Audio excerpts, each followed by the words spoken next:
come to soil meetings years ago, and I was always a lot more interested in what was over in the corner of the field than I was in what was out there, because if you've seen one barley plant, you kind of seen them all.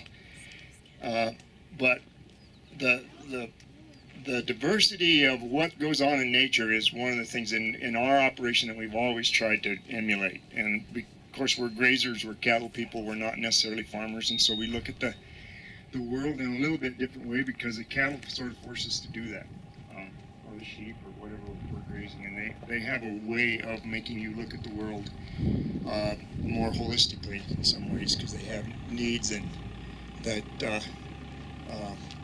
you don't really think about. A lot of the problems that we see in farming today are basically engineering problems. You're trying to get a maximum production, and you have one machine to harvest with, and you're really trying to make that a good environment for a combine, or a good environment for a potato digger, or whatever it is. And so a lot of the things that seem to be problems are really engineering problems. The machinery is driving what your decisions are, and that an engineer somewhere is telling you how to farm, and so you're trying to cater your land to fit an engineer's idea of how a machine works. And with livestock, they can handle a much more diverse crop, and we always harvest, we plow, we plant, we do everything with our cattle. I hardly have a tractor anymore. I don't put up hay anymore. I live in the San Luis Valley, and we pretty much quit putting up hay. I certainly won't buy hay that's priced out of the realm of what economically is really viable for the cow, especially cow-calf man. We sell all of our beef as a grass-fed beef or organic beef, but that aside, the production model has to work, and a lot of the things that have driven the price of hay up is the cost of machinery, and so that technology keeps driving that up. And raising a monoculture, you tend to run into problems, whether it's hay, potatoes, or whatever. And so I am really excited to see livestock being reintroduced into the land around center. You know, my old corrals at the farm came from Bill Knopfsinger's sheep sheds. And they had sheep sheds right down the road, about a half a mile, that we tore down. My dad and I tore down years ago, because we used the railroad ties and the lumber out to make a lot of our corrals. And every farm out here used to have a herd of sheep, and they rotated that with their potatoes and their other crops. And one of the things that we try to think about is sustainability on our farm and on our ranch, and what really is sustainable. Can we continue to do this for many years? We're trying to think out not only the next 5 years, but the next 50, and even really the next 500. How can we have agriculture that truly is sustainable? And in any country that you see where they farm for thousands of years, livestock are a part of that whole system.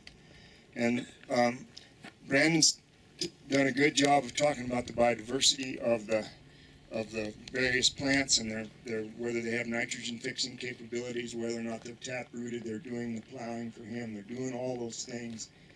And livestock are a perfect addition to add to that. When you move animals across this piece of land and you do it in density, there's a couple of things that you think about. Cows grazing, well, you think about how many cows are there and how much grass is there and how long can they stay there.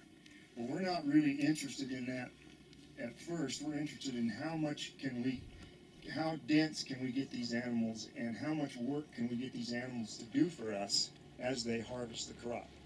And the tool of animal density has to do with the number of animals in a small area. And so if you can increase that density, then you increase the hoof impact, and you also shorten the grazing period, and you lengthen the rest period.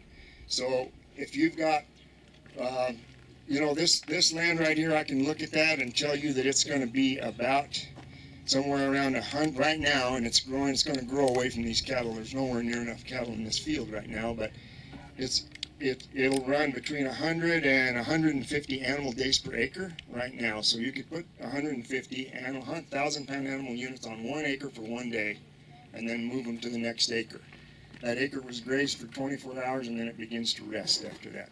And what happened while the animals were there? You had all that impact of that density which incorporated that residue and that crop into the top 1.5 inch or so of that soil, and then it added dung and urine. And we're all sort of focused on dung. You know, everybody thinks about cow manure, they haul manure, they do, but manure really isn't the valuable thing, it's the urine. The nitrogen that's in urine is available to these plants immediately. About 30% of the nitrogen that's in dung is available the first year, and then it goes down after that. So it adds a lot of organic matter. It takes the crop that you see here, rather than putting it into the soil with a plow and trying to get the soil to digest it, that cow did that in her rumen. And besides that, she's got all those microorganisms that are in that rumen that you're adding to that system, that it's unbelievable numbers of microorganisms that are being added every day. But the manure, to me, isn't the key thing, it's the urine. And that urine, the water that they drink every day, a cow drink about 20 gallons of water a day, she'll take that out and put it on the ground in an enhanced form. I'm going to start charging the BLM for my urine. Because it's acre-feet of water over years, and if you look at a place where animals have been for a long time and that urine is taken out on the rangeland, that makes a difference to that rangeland. Most of our rangelands are rested to death. They're basically sitting there just stagnant. There's no disturbance. There's nothing going on. And so by adding livestock to that land, or ruminants of any kind, then you're increasing that, and you're also taking all that water from streams and from wells and from springs, and you're dispersing it on the land in an enhanced way. And that's really happening big time when you get the number of animals on a piece of cropland like this that it could actually carry. The other thing that I really like to see is I like to see ranchers and farmers starting to work together again, starting to become more one community.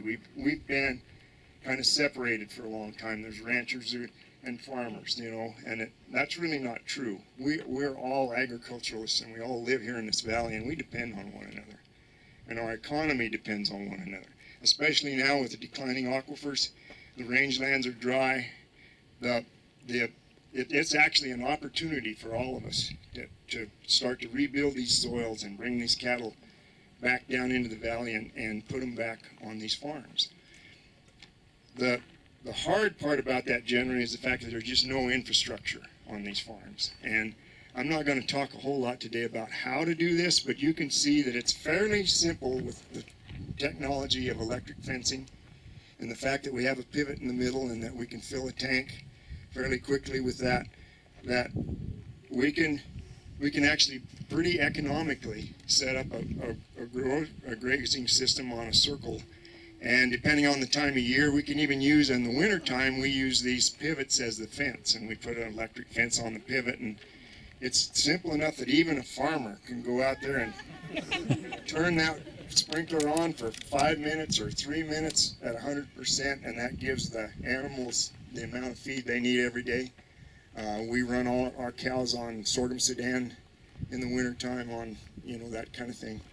So it's doable. It's got to be done, in fact, and I don't think agriculture is going to be sustainable until we really get farm animals and domestic animals back on the farm, back on the land.